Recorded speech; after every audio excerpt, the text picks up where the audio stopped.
Good morning to all of you. कैसे हैं आप लोग? आई होप अच्छे होंगे, आप लोगों की पढ़ाई भी अच्छे से चल रही होगी। तो आइए हम आज के सेशन में शुरू करने वाले हैं गति चैप्टर जिसका नाम है गति यानी कि मोशन। कैसे कोई कितने प्रकार की गतियाँ होती हैं, गति का इस्तेमाल हम क्यों करते हैं, इन सब चीज़ों के बारे में हम आज डिस्कस करने वाले हैं, ठीक है? तो यदि आपने पिछला वीडियो नहीं देखा है, पिछले वीडियो में हम लोगों ने डिस्कस किया था, आपको याद होगा तो पिछले वीडियो में हम लोगों ने डिस्कस किया था कोटिमान चैप्टर को, जो मोस्ट इम्पोर्टेंट है साइंस के हिसाब से, ठीक है? साइंस और मैथ्स के हिसाब से हर सब्जेक्ट के लिए वो इम्पोर्टेंट है, ठीक है? बेसिकली मैथ्स और साइंस के लिए। तो चलिए शुरू करते हैं आज का सेशन।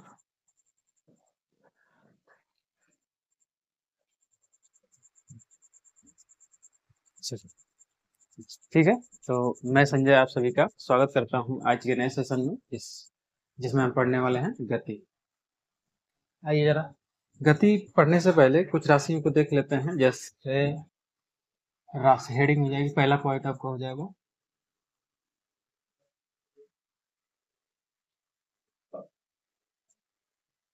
अदिश तथा सदिश राशियां। अदिश तथा सदिश राशियां।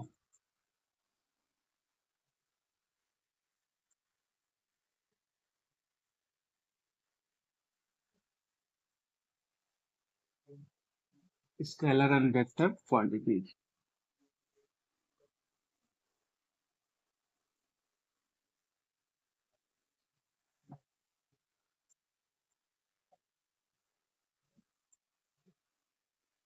अदिश तथा सदिश राशियां क्या होती हैं, अब इनके बारे में हम समझते हैं। सबसे पहले तो अदिश और सदिश पढ़ने से पहले तो राशियां क्या होती हैं। जैसे कोई भी चीज जिसको हम माप सकते हैं वो क्या है, राशि कहलाती है। समझ में आया? जिसका जैसे द्रव्यमान है, द्रव्यमान को हम मापते हैं। कोई किसी का वजन होता है तो हम मापते हैं किसी को वजन को, तो वो द्रव्यमान क्या है, राशि। समय है, जैसे टाइम को हम नापते हैं, टाइम के 5 घंटा हुआ, 6 घंटा हुआ, तो जो समय है वो राशि है। उसके मापने वाला जो होगा, जिसमें हम उसको मापेंगे, जिसमें हम उसको काउंट करेंगे, वो क्या कहलाएगा, मात्रक कहलाएगा। सिंपल है, ये तो बेसिक चीजें हैं। अब हम समझ लेते हैं सदिश राशि और अदिश राशि। सदिश राशि और अदिश राशि के कुछ हाँ डेफिनेशन है, उसको समझ लीजिए। जनरली हम यही समझते हैं कि सदिश राशियां वैसी राशियां होती हैं जिनमें परिमाण होता है, सिर्फ परिमाण होता है, इसमें दिशा नहीं होती है, ठीक है? इसमें परिमाण होता है। सदी अदिश राशि जिसमें परिमाण होता है, दिशा नहीं होती है, ठीक है? जैसे कि द्रव्यमान हुआ, समय हुआ, चाल हुआ, ठीक है? और ऐसे ही बहुत सारे एग्जाम्पल हैं, ताप हुआ, ठीक है? और सदिश राशि जिनके परिमाण के साथ साथ दिशा होती है, ठीक है? जिनमें परिमाण के साथ साथ दिशा भी होती है, उसे हम क्या बोलेंगे, सदिश राशि बोलेंगे। इसके भी एग्जाम्पल होंगे, जैसे कि वेग ले लीजिए। वेग में किस और वेग वेग हो जाएगा। जैसे वेग किसी का वेग है, किसी का वेलोसिटी है, 50 मीटर प्रति सेकंड के हिसाब से वेलोसिटी उसकी है, तो उसमें डायरेक्शन बताना जरूरी होता है कि किस तरफ उसकी वेलोसिटी है, ठीक है? जैसे बल हुआ, बल, ठीक है? बल हुआ एग्जाम्पल, बहुत सारे एग्जाम्पल है इसके। आगे हम देखते रहेंगे कौन कौन से, आगे पढ़ते रहेंगे। जो भी क्वांटिटी, जो भी राशियां आएंगी उनके बारे में हम डिस्कस करेंगे कि ये सदिश राशियां हैं कि यदिश राशियां हैं, ठीक है? उनके मात्रक भी देखेंगे और उनकी विमाएं भी देखेंगे। विमा आप लोग नहीं पढ़े होंगे, पिछले अगले वीडियो में, सॉरी अगले क्लासेज में आपको सिखाया जाएगा बीमा निकालना। तो फिलहाल तो आज हम समझते हैं अदिश राशि और सदिश राशि, ठीक है? बारी बारी से इनका डेफिनेशन लिख लेते हैं। और चलिए, अदिश राशि का डेफिनेशन हो जाएगा क्या?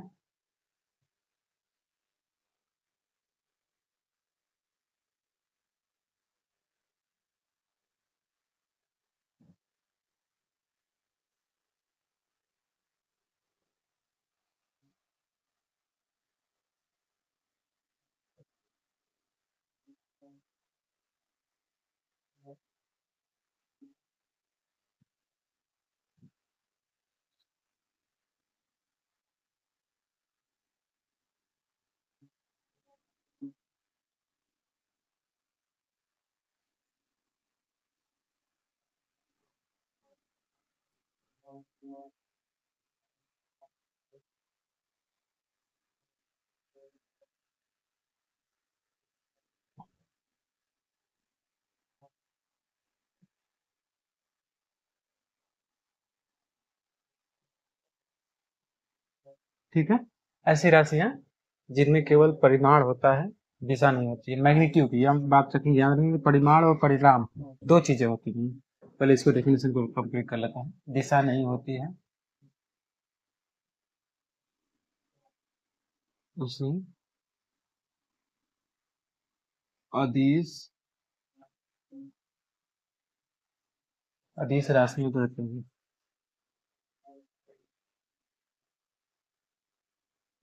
राशियों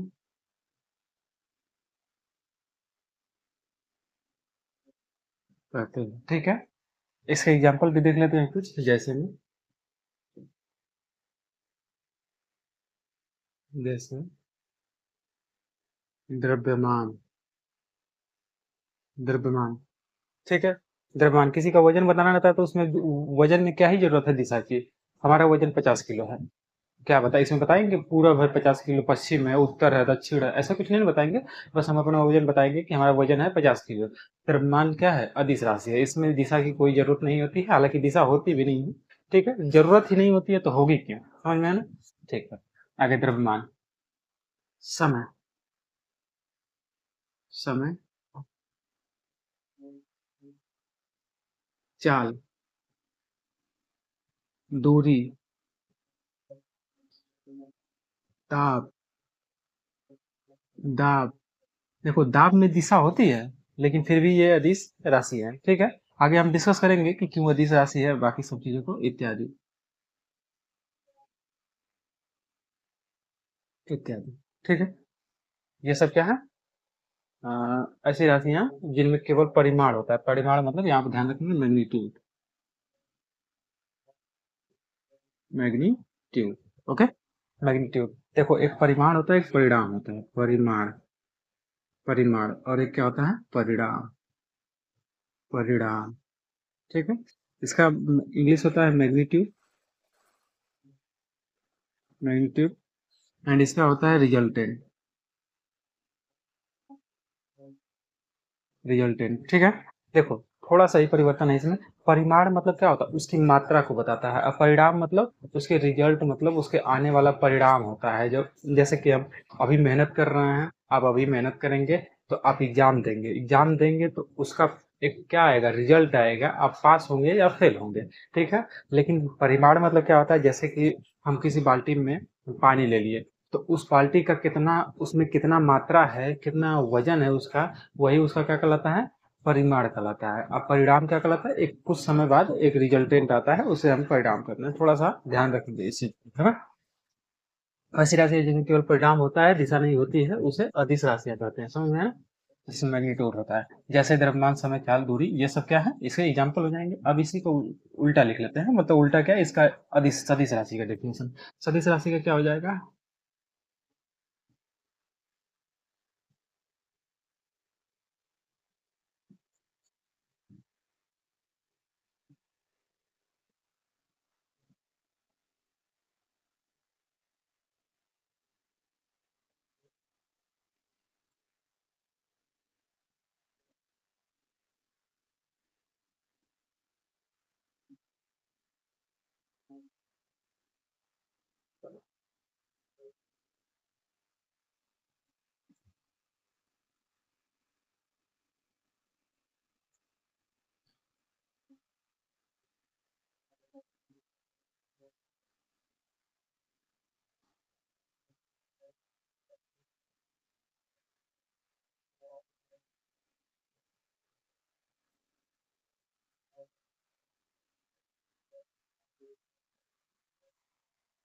ऐसी राशियां जिनमें परिमाण के साथ साथ दिशा भी होती है, उसे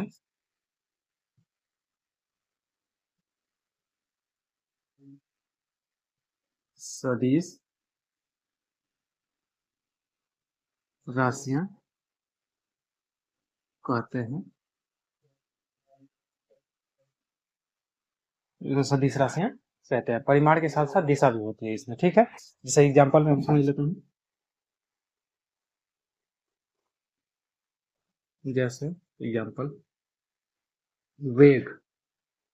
वेग, वेग जब भी आप वेलोसिटी बताएंगे, वेग, तो उसकी दिशा भी बताना पड़ेगा, हमेशा ध्यान रखेंगे, आगे हम पढ़ने वाले भी हैं। वेग, त्वरण, ठीक है, त्वरण, ठीक है। त्वरण, त्वरण जैसे कि हमारा त्वरण कितना है, किस वेग से कितना वेग हमारा परिवर्तन हो रहा है, किस दिशा में हो रहा है, ये हमको बताना पड़ेगा। बिना बताए हमारी बात क्या रहेगी, अधूरी रहेगी, इसलिए हम इसको दिशा भी बताएंगे। बल, बल, बल, बल हो गया। फिर उसके बाद बलाघूर्ण, और और भी बहुत सारे एग्जाम्पल हैं इसके, लिख लेते हैं। संवेग, संवेग इत्यादि कर देते हैं, बहुत सारे हैं। हम आगे किताब में पढ़ते जाएंगे, अपने चैप्टर में पढ़ते जाएंगे, और इन सब चीजों को सीखते जाएंगे। कौन सदिश राशि है, कौन अदिश राशि है, और उनके क्या क्या मात्रक हैं, सब चीजों को। फिर हम मात्रक डेफिनेशन, मात्रक वाला पहला ही चैप्टर हम कंप्लीट कर चुके हैं, तो मात्रक भी साथ साथ हम निकालते जाएंगे। समझ में है ना, सारी चीजें हम चैप्टर वाइज, अरे सॉरी, टॉपिक वाइज जो भी चीजें मिलती जाएंगी अपनी सदिश राशियां, उनके बारे में डिस्कस करते जाएंगे कंप्लीटली। बात समझ आ रही है? ठीक है, क्लियर है यहाँ तक? ये है। जैसे कि अब सदिश राशि में है, जैसे कि मैं अपने एक दोस्त को बोलूं कि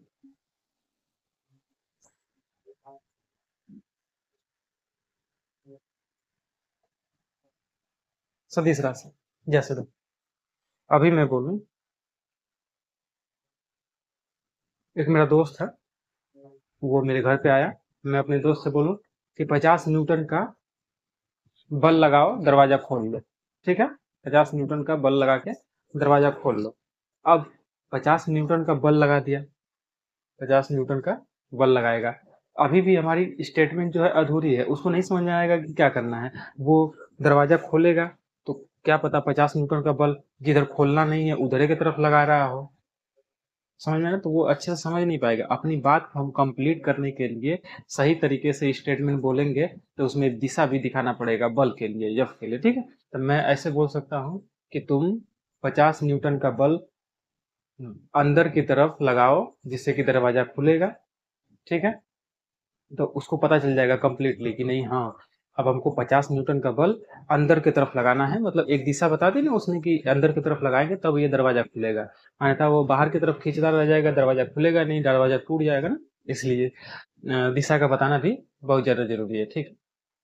जैसे आप अपने स्कूल बताते होंगे, स्कूल भी बताते होंगे, जैसे कि मेरा स्कूल यहाँ से 50 किलोमीटर दूर है, मेरा स्कूल यहाँ पे 50 किलोमीटर दूर है। ठीक है, विस्थापन भी एक सदिशी राशि होती है, विस्थापन भी लिख लीजिएगा, अभी हम विस्थापन के बारे में डिस्कस करने वाले हैं। हमारा स्कूल यहाँ से 50 किलोमीटर दूर है। अब 50 किलोमीटर किधर दूर है? 50 किलोमीटर तो बहुत ज्यादा हो जाएगा, 5 किलोमीटर दूर है। हमारा स्कूल यहाँ से 5 किलोमीटर दूर है, तो 5 किलोमीटर दूर है। तो इसमें क्या मैं जान सकता हूँ कि मेरा स्कूल किधर है? नहीं जान सकता ना। हमको अपनी स्टेटमेंट कंप्लीट करनी पड़ेगी कि हमारा स्कूल 5 किलोमीटर उत्तर दिशा में है। तो हम उत्तर दिशा में एक डायरेक्शन को हम रिप्रेजेंट कर दिए ना, डायरेक्शन के बारे में हम बता दिए कि नहीं, हमारा स्कूल किधर है, उत्तर दिशा में है। तो ये विस्थापन हो गई, मतलब यहाँ से वहाँ की दूरी जो है 5 किलोमीटर की दूरी है, और उसकी एक डायरेक्शन है किधर, उत्तर के साइड में है, इसलिए हम उसको सदिश राशि में काउंट करेंगे। ठीक है, विस्थापन जो होता है, विस्थापन के बारे में ही अभी मैं आपको बताया, स्कूल वाला एग्जाम्पल। ठीक है, तो आगे हम डिस्कस करते रहेंगे विस्थापन के बारे में। ठीक है, तो इसको नोट कीजिए जरा। अब हम इरेज करेंगे और आगे बढ़ेंगे। ठीक है, क्लियर है यहाँ तक? सदिश राशियां समझ गए, अदिश राशियां समझ गए? चलिए आगे बढ़ते हैं।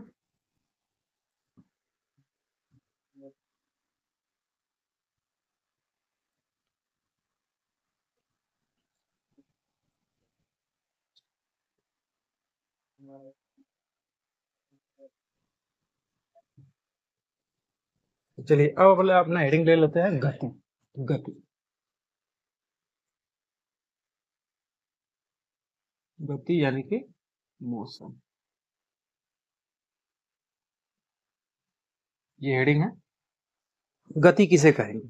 अब आप गति किसे कहेंगे, पर चैप्टर का नाम ही गति है, तो गति किसे कहेंगे? ठीक है, तो देखो ऐसे हम डिफाइन कर सकते हैं कि जैसे गति होती है तो क्या होता है, सोचो जाए तो गति होती है तो क्या होता है, हम चलते हैं यहाँ से यहाँ तक, यहाँ से यहाँ तक चलते हैं, तो ऐसा क्या हुआ कि हम कह दिए कि नहीं, हम गति की स्थिति में, चाहे मोशन कर रहे हैं, ऐसा मूवमेंट हो रहा है हमारे इस किसी चीज में। ऐसा क्या हुआ, सोचो जरा, कुछ तो हुआ होगा। हाँ, तो आपने सोचा होगा, सही सोचा, ठीक है, कि हमारे क्या हुआ, स्थिति में परिवर्तन परिवर्तन हो गया, मतलब हम जहाँ हमारे पोजीशन में चेंजेज हो गया। जैसे अभी हमारा पोजीशन फर्स्ट पोजीशन है, मान लेते हैं फर्स्ट पोजीशन हमारा ये है। अभी हम यहाँ से चलते हुए कहीं चले गए सेकंड पोजीशन पे, ठीक है। तो लेकिन यहाँ देख रहे हैं फर्स्ट पोजीशन, यहाँ सेकंड पोजीशन। तो वास्तव में क्या हुआ, वास्तव में क्या हुआ, गति क्यों कर रहे हैं हम, क्योंकि हम देख रहे हैं क्या, हमारे स्थिति में परिवर्तन हो रहा है। क्या हो रहा है, हमारे स्थिति में परिवर्तन हो रहा है। समय के साथ हमारे स्थिति में क्या हो रहा है, परिवर्तन हो रहा है। जैसे हम यहाँ से चलते चलते चलते इधर आ गए, तो वहां से यहाँ आए हैं, तो क्या हुआ है, हमारे स्थिति में परिवर्तन हुआ है, मतलब हमारे स्थिति में, मतलब पोजीशन में चेंज हुआ है, मतलब वहां से यहाँ आ गए हूँ। इसलिए हम इसे क्या कहते हैं कि हमारी बॉडी जो है, हम चाहे हम ही क्या कर रहे हैं, गति कर रहे हैं, मोशन कर रहे हैं, मोशन में है, ठीक है। बात समझ आ रही है। तो इसकी डेफिनेशन हम छोटी सी बना सकते हैं क्या, कि किसी वस्तु की स्थिति परिवर्तन को ही क्या कहते हैं, गति कहते हैं। किसी वस्तु के स्थिति परिवर्तन को ही गति कहते हैं। बात समझ में आ रही है। किसी वस्तु के स्थिति में हुई परिवर्तन के कारण ही गति होती है। बात समझ आ रही है, यहाँ तक आपको क्लियर होगा। चलिए हम इसकी डेफिनेशन भी लिख लेते हैं। और कई प्रकार की हम अनेक गतियां भी देखते रहते हैं जीवन में अपने, कई प्रकार की गति देखते हैं।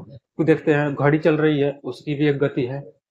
कोई व्यक्ति साइकिल चला रहा है, गोल गोल चला रहा है, उसकी भी एक गति, दूसरी वाली गति हो गई। और झूला भी देखते हैं, ये अलग प्रकार की गति होती है। कभी कभी स्प्रिंग भी देखते हैं हम लोग, वो भी एक प्रकार की गति हो जाती है। मतलब आप दैनिक जीवन में ही बहुत सारी गतियां देखते होंगे, ठीक है। तो इन सभी, कभी कभी देखे हैं आप, कभी कभी आप किसी चीज को पकड़ते हैं, ऐसे छोड़ते हैं, फिर जाता है ऊपर, नीचे आता है, ऊपर जाता है, ये सब बहुत अनेक प्रकार की गतियां होती हैं। सभी गतियों के बारे में हम लोग इसी चैप्टर में डिस्कस करने वाले हैं, ठीक है। तो फिलहाल तो अपना टॉपिक है गति, इसका डेफिनेशन लिखते हैं, ठीक है। चलिए आइए जरा लिखते हैं।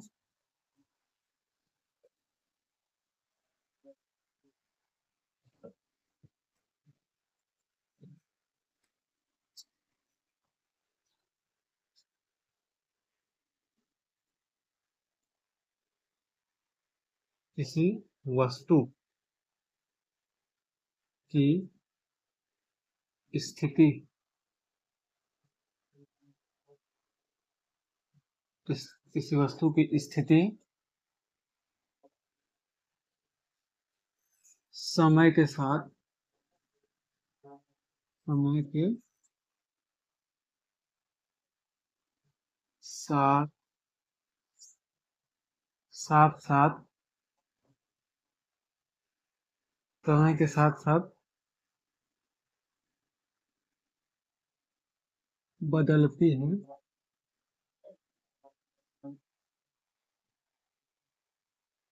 किसी वस्तु की स्थिति समय के साथ साथ बदलती है,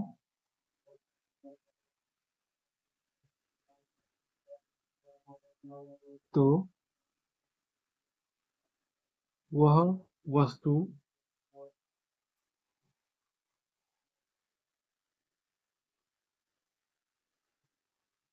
गति की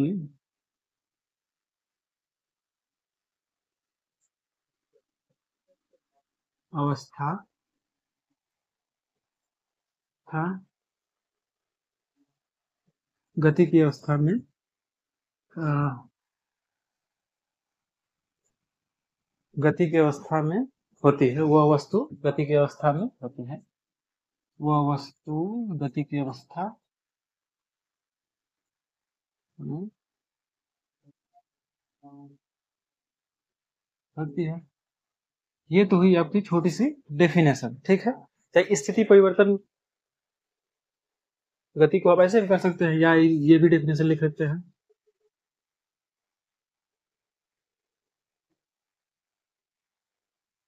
स्थिति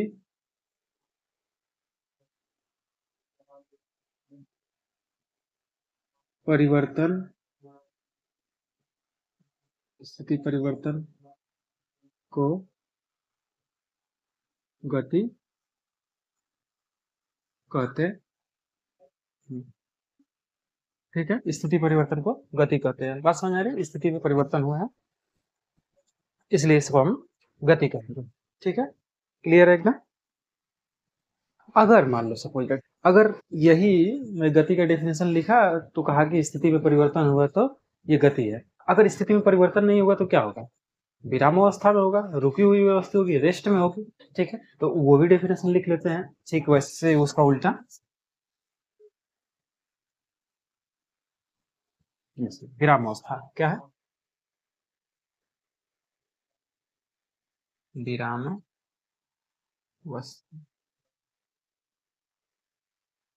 विरामावस्था या रेस्ट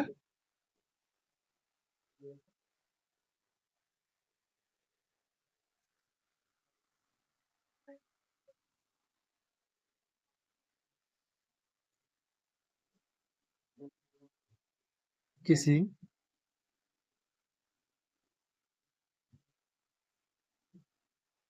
वस्तु की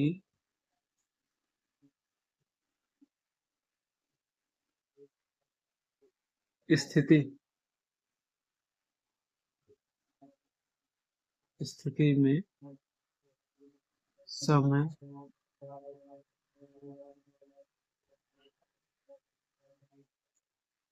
समय के साथ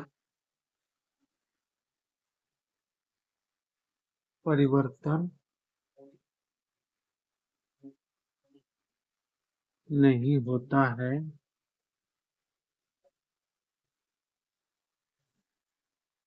तो वस्तु विरामावस्था में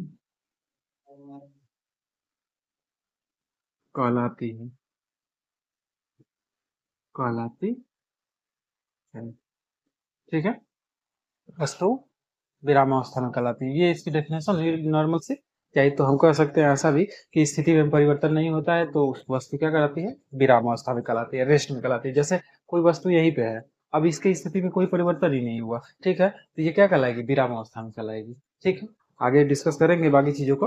ठीक है, तो यहाँ तक आपको समझ में आया होगा, इसको नोट कर लीजिए। डेफिनेशन है गतियां।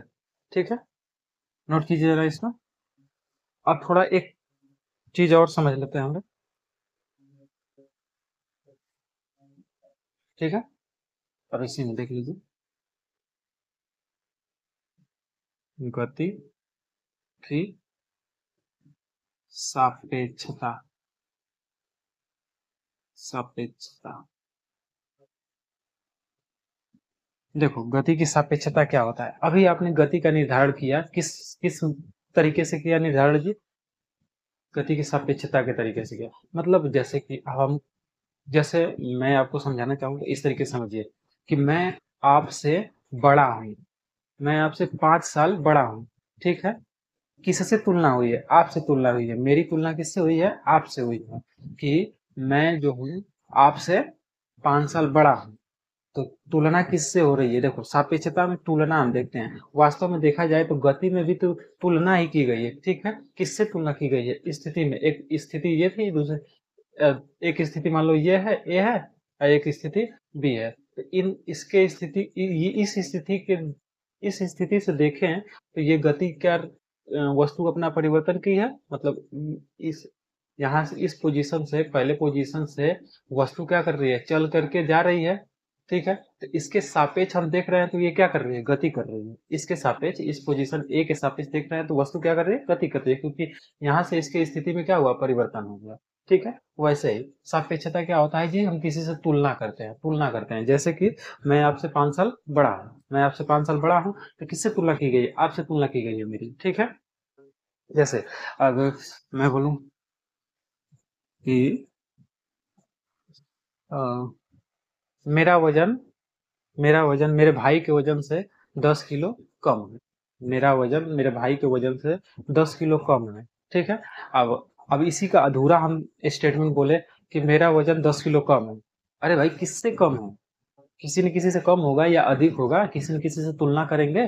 तो वही जो तुलना होता है क्या कहलाता है? सापेक्षता होता है। अभी तो हम जनरली किसी चीज के लिए तुलना कर रहे हैं, लेकिन गति के लिए जब तुलना करेंगे तो गति का सापेक्षता कहलाएगा। किसी और चीज के लिए तुलना करेंगे तो उसके लिए वो सापेक्षता कहलाएगा। सापेक्षता मतलब क्या होता है जी?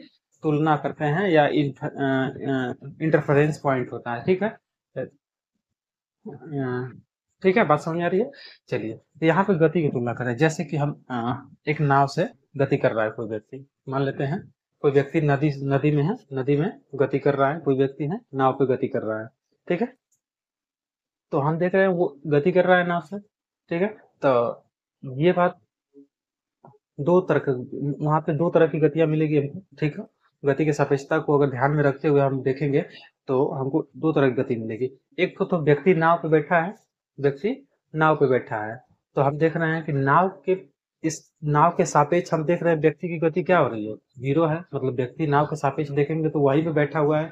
लेकिन अगर नदी के सापेक्ष हम देखेंगे तो वो व्यक्ति क्या कर रहा है, गति कर रहा है। ठीक है, तो मतलब एक ही वस्तु, या तो जिसके सापेक्ष देखने की तुलना, देखने का बात है, जिसके सापेक्ष आप देखेंगे वैसा ही आपको दिखेगा। देखने के पॉइंट ऑफ व्यू होते हैं ना, कहा जाता है ना कि आप मेरे नजरिए से देखिए, कुछ अलग बात होगी ना।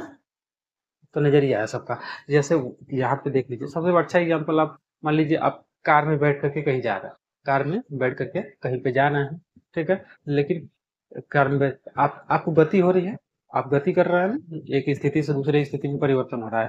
तो हम देखेंगे कि कार में गति कर रहे हैं तो बाहर की चीजें हुई, मतलब बाहर की चीजें मतलब रोड के सापेक्ष, रोड के सापेक्ष, एक पेड़ के सापेक्ष, पेड़ जो रास्ते में पेड़ पड़ते हैं उनके सापेक्ष आप क्या कर रहे हैं, गति कर रहे हैं। लेकिन कार कार के सापेक्ष क्या आप गति कर रहे हैं? नहीं, विराम अवस्था में। क्योंकि कार के सापेक्ष आप देखेंगे, जिसके सापेक्ष देखेंगे वैसे ही आपको चीजें दिखेंगी। कार के सापेक्ष आप विराम अवस्था में रुके हुए हैं, कार भी वही है, आप भी वही है। इस स्थिति में कोई परिवर्तन हुआ है? नहीं परिवर्तन हुआ है। लेकिन अभी मैं उसको बाहर की किसी वस्तु से तुलना करूं, किसी वस्तु से तुलना करूं जैसे कि पेड़ से, चाहे सड़क से, तो वहां पे आपकी स्थिति क्या हो रही है, परिवर्तित हो रही है। ठीक है, तो यही क्या कहलाता है, सापेक्षता कहलाता है। सापेक्षता क्या करता है, गतियों में हम किसी से तुलना करते हैं तो हम क्या कहते हैं, सापेक्षता कहते हैं। बात समझ में आ रही है? अनेक प्रकार की गतियां होंगी, जैसे कि मैं आपको अभी एग्जाम्पल बता रहा था नदी वाला। एक व्यक्ति नदी में नाव से नदी को पार करता है, तो वहां पे हम देख रहे हैं कि वहां पे नाव के सापेक्ष देखेंगे व्यक्ति गति कर रहा है, नहीं कर रहा है। लेकिन हम नदी के सापेक्ष देख रहे हैं तो गति कर पा रहा है व्यक्ति। ठीक है, तो वही सापेक्षता होती है, मतलब हम तुलना करते हैं किसी चीज से। बात समझ में आ रही है? ठीक है, तो हम लिखते हैं इस चीज को, इसको लिख देते हैं।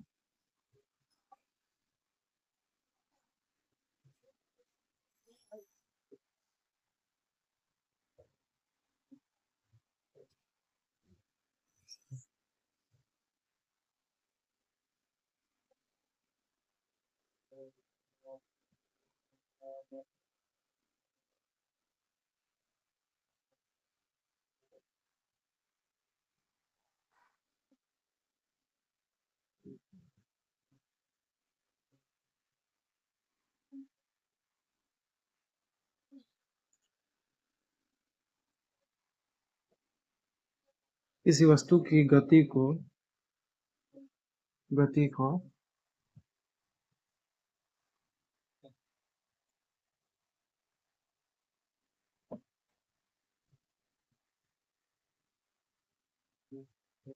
किसी वस्तु की स्थिति समय के साथ समय के साथ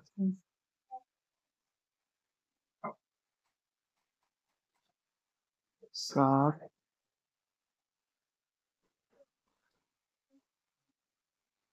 किसी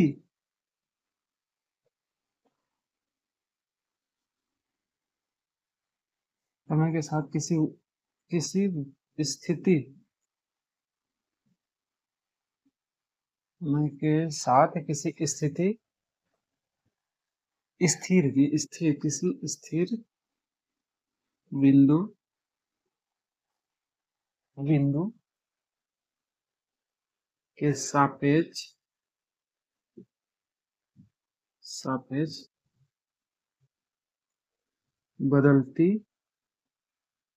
है तो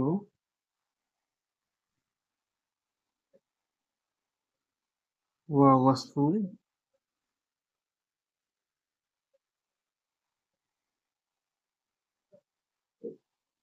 गति में मानी जाती है, मानी जाती है।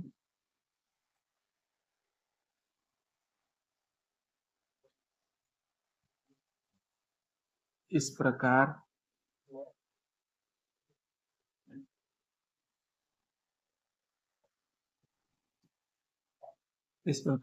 स्थिर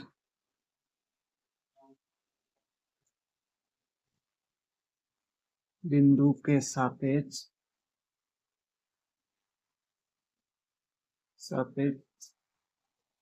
वस्तु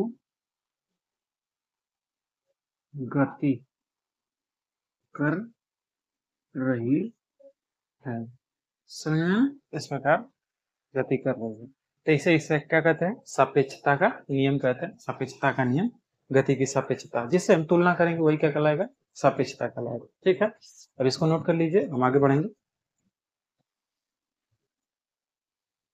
चलिए,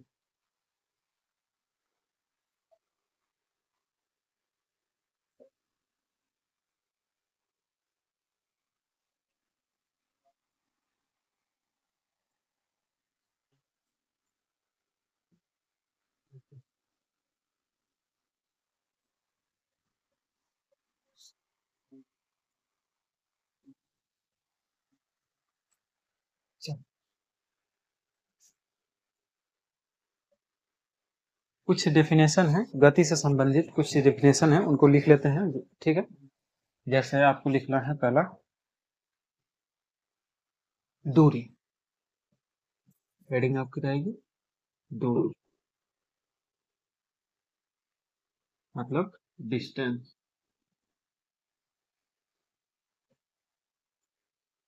दूरी किसे कहेंगे? ठीक है, दूरी क्या कहलाती है, किसे हम दूरी कहते हैं? चलिए, तो इसको हम डिफाइन करेंगे, ऐसे कर सकते हैं कि दो बिंदुओं के बीच की लंबाई को क्या कहते हैं? दूरी कहते हैं। ठीक है, ये भी कह सकते हैं। ठीक है, चाहे हम ऐसे भी कह सकते हैं, किसी वस्तु द्वारा तय की गई पथ की लंबाई को हम दूरी कहते हैं। किसी वस्तु द्वारा तय की गई पथ की लंबाई को दूरी कहते हैं। लिखिए, किसी वस्तु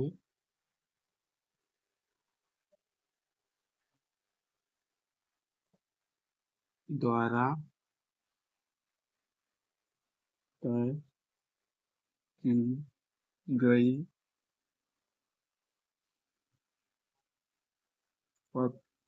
पथ की लंबाई को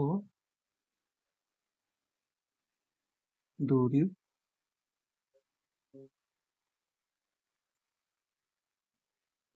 दूरी कहते हैं। पथ की लंबाई को दूरी कहते हैं। ठीक है,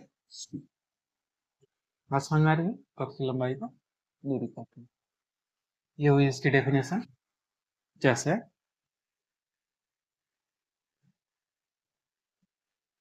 जैसे कोई व्यक्ति है, एक रास्ते, एक पॉइंट से बी पॉइंट तक जा रहा है, तो ऐसे घूम करके जा रहा है। इसकी लंबाई कितनी? 5 किमी डिस्टेंस है, इसकी डिस्टेंस 5 किमी।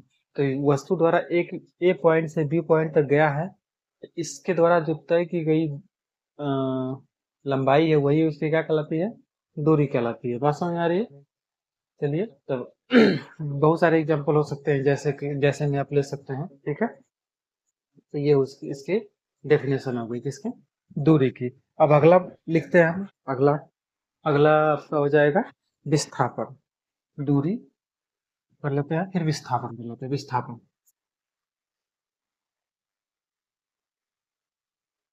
विस्थापन, विस्थापन यानी डिस्प्लेसमेंट। डिस्प्लेसमेंट, ठीक है। विस्थापन क्या होता है? देखो, विस्थापन उसे हम कहेंगे दो बिंदुओं के बीच की न्यूनतम दूरी को, दो बिंदुओं के बीच की न्यूनतम दूरी को नहीं, कम से कम दूरी को हम क्या कहेंगे? विस्थापन कहेंगे। जैसे एक पॉइंट ये है, एक पॉइंट बी ये है, ठीक है। इसके बहुत सारे रास्ते होते हैं, बहुत सारे रास्ते होते हैं जाने के। ऐसे ऐसे मान लेते हैं, कोई को हम रास्ता बना दिए यहाँ से, ठीक है। ये ए कर लिए, ये बी कर लिए, ये सी कर लिए, ये डी कर दिए, ये ई कर लिए, ठीक है। तो देखना है, एक पॉइंट ए से बी तक जाने के लिए रास्ता ए है, बी है, सी है, डी है और ई है, ठीक है। ये 5 किलोमीटर है, ये 2 किलोमीटर है, ये 1 किलोमीटर है, ये 3 किलोमीटर है, ये 7 किलोमीटर है। इस तरीके से आपका डिस्टेंस है, समझ आया ना? तो कीवी है, किमी केजी लिख दिया मैं। किमी, किमी, ठीक है। तो यहाँ से यहाँ तक हम जा रहे हैं।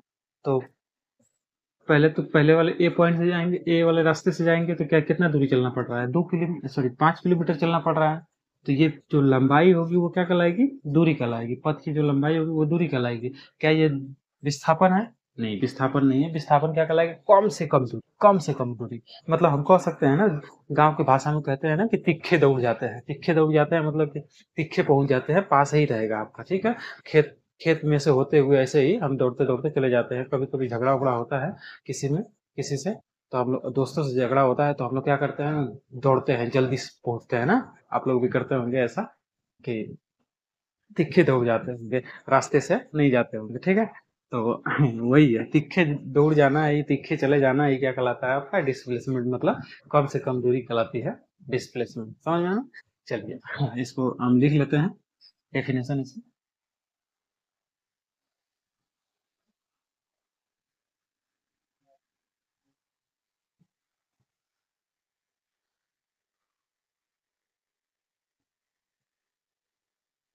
दो बिंदुओं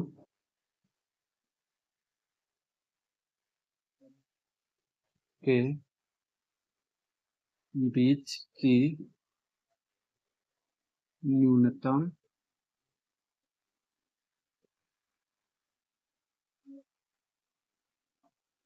दूरी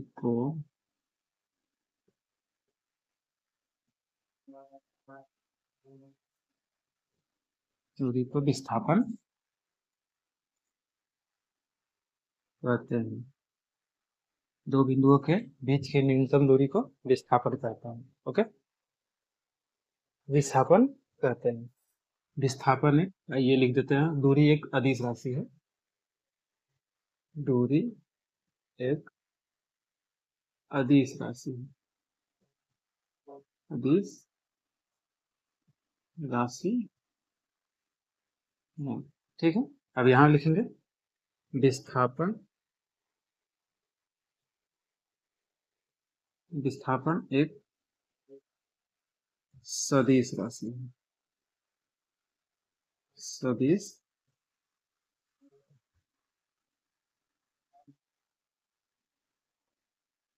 सदिश राशि है। बात समझ आ रही है?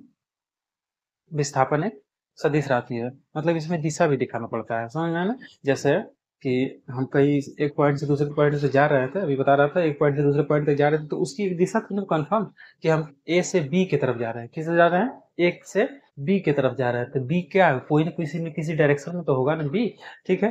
तो क्या कहलाएगा ये? सदिश राशि कहलाएगा, ठीक है, क्योंकि इसमें दिशा भी है, ठीक है, विस्थापन में। चलिए, तो आगे बढ़ते हैं अगले पॉइंट पे। गति हो गया, दूरी हो गया, विस्थापन हो गया। अब थोड़ा इसके एग्जांपल, एक आध ठो और तरीके विस्थापन और अच्छे से समझते हैं, ठीक है।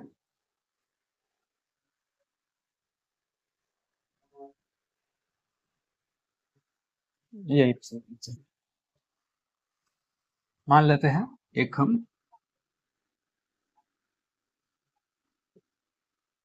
पॉइंट ए ले लेते हैं, बी ले लेते हैं, सी, डी, ठीक है। चल, एक हम ग्राफ बनाते हैं, एक हम ग्राफ बनाते हैं, दिख रहा होगा आपको। इसमें लिखते हैं आप बताएंगे इसको। ए, बी, सी एंड डी। अच्छा, ठीक ठीक है।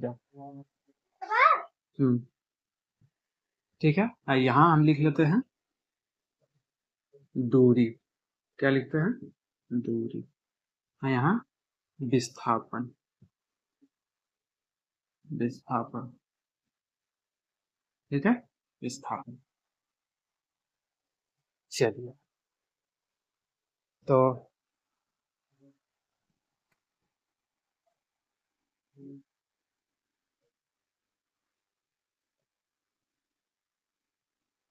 ठीक है,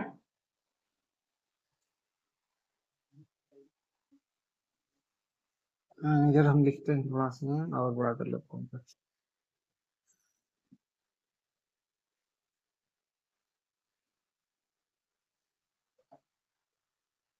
ए टू सी, मतलब ए से बी, ऐसा लिखते हैं हिंदी में। ए से बी तक, ए से सी तक, ए से A to, A to D, A to D. ठीक है, ऐसे ऐसे हम जा रहे हैं। ठीक है, A to D, A to D. A point से हम कहाँ जा रहे हैं? बी पॉइंट पे जा रहे हैं। ए पॉइंट से हम जा रहे हैं बी पॉइंट से, मतलब ए पॉइंट से कहाँ जा रहे हैं? बी पॉइंट पे जाना है। तो बताओ दूरी कितनी होगी? मान लेते ये हम लिख देते हैं, हाँ, 4, 3, 5, 4। डिस्टेंस मैंने लिख दी।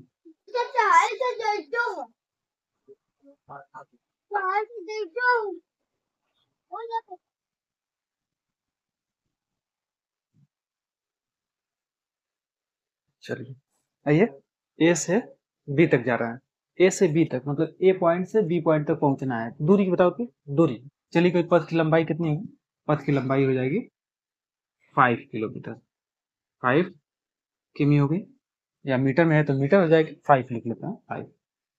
यूनिट की बात नहीं करते अभी, 5 लिख लेते हैं। बस बात समझ आ रही है? चलो, अब बताओ तो डिस्प्लेसमेंट कितना होगा इसका? डिस्प्लेसमेंट मतलब विस्थापन कितना होगा? तो दो बिंदुओं के ए और बी के बीच में सबसे कम दूरी कौन होगी? यही होगी, 5 सेमी। 5 मीटर ही चाहिए, 5 सेमी ही, 5 ही होगी। विस्थापन हो गया। चलो, अब कहाँ से ए से सी तक जा रहे हैं? ए से सी तक जा रहे हैं, तो बताओ ए से कहाँ जा रहे हैं? सी तक जा रहे हैं, यहाँ तक जा रहे हैं। तो बताओ जरा, तो दूरी कितनी होगी जी? दूरी उसके द्वारा पथ की लंबाई। तो ये चलेगा, फिर ऐसे चलेगा, तो 5 और 4 कितना हो जाएगा दूर? 9 हो जाएगा। 9। ओके। अब विस्थापन, विस्थापन मैं बोला आपको, बताया आपको कि ए से मतलब दो बिंदुओं के बीच की न्यूनतम दूरी होनी चाहिए। क्या है? विस्थापन। दो बिंदुओं के बीच की न्यूनतम दूरी विस्थापन कहलाती है। एक और लिख लेते हैं, B to B, B to, दो बिंदुओं के बीच की न्यूनतम दूरी। तो बताओ जरा, दो बिंदुओं के बीच की न्यूनतम दूरी, तो ए और सी के बीच की सबसे कम दूरी किधर से जाएंगे? बीच से ही चले जाएंगे ना, तिखे इधर से, इसे नहीं कहते तिखे चले गए, तो बीच से ही चले जाएंगे। तो ये क्या हो जाएगी? डिस्प्लेसमेंट हो जाएगा। अब डिस्प्लेसमेंट कितनी होगी तो आपको निकालना पड़ेगा। तो ये क्या है? पाइथागोरस प्रमेय लगाना पड़ेगा, क्योंकि ये आयत है तो यहाँ पर 90 डिग्री बनेगा। तो हम जानते हैं कि 5 का स्क्वायर प्लस, ये इसका निकालने के लिए सी का ए सी का मान निकालने के लिए √5 का स्क्वायर प्लस 4 का स्क्वायर। ये पाइथागोरस प्रमेय है, आपको पता है? नहीं जानते हैं तो देख लीजिए। पाइथागोरस प्रमेय हम जानते हैं कि ये क्या कर रहा है? कर्ण है, ये क्या है? लंब है, ये आधार है। तो क्या होता है? कर्ण का स्क्वायर, कर्ण का स्क्वायर बराबर लंब का स्क्वायर प्लस आधार का स्क्वायर, आधार का स्क्वायर। तो कर्ण का मान निकालना है, तो स्क्वायर को हम उधर भेज देते हैं, स्क्वायर रूट हो जाएगा। लंब, लंब कितना दिया है जी? 4 दिया है, तो 4 का स्क्वायर करना पड़ेगा, क्योंकि लंब का स्क्वायर था, प्लस आधार कितना दिया है? 5 दिया है, तो 5 का स्क्वायर करना पड़ेगा।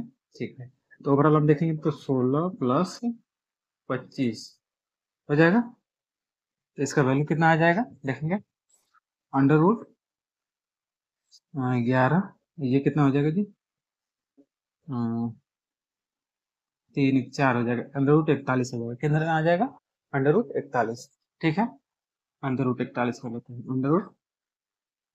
41। अगर मान लो सपोज दैट मैं इसको ऐसे बना देता, ये 3 कर देता, ये 3 कर देता, ये 4 कर देता, ये 3 और 4 कर देता। देखो अभी सही निकलेगा। थोड़ा अंडर रूट वाला में आपको प्रॉब्लम हो रही होगी, तो मैंने आपको डिस्टेंस बस चेंज कर दी। ठीक है, डिस्टेंस चेंज कर दी। तो अब देखो मेरा, हाँ हाँ बताओ, ए से बी तक जा रहा है, तो डिस्टेंस कितनी है, दूरी कितनी होगी, 4 होगी। और विस्थापन कितना होगा, वो भी तो 4 ही होगा, क्योंकि सबसे कम दूरी इन दोनों के बिंदुओं के बीच सबसे कम दूरी क्या है, 4 ही से होगी। ठीक है, ए से सी तक जा रहा है, ए से सी तक जा रहा है, ए से कहाँ जा रहा है, सी तक। तो पथ इसके द्वारा चली गई लंबाई कितनी हो जाएगी, 4 3 7 हो जाएगी।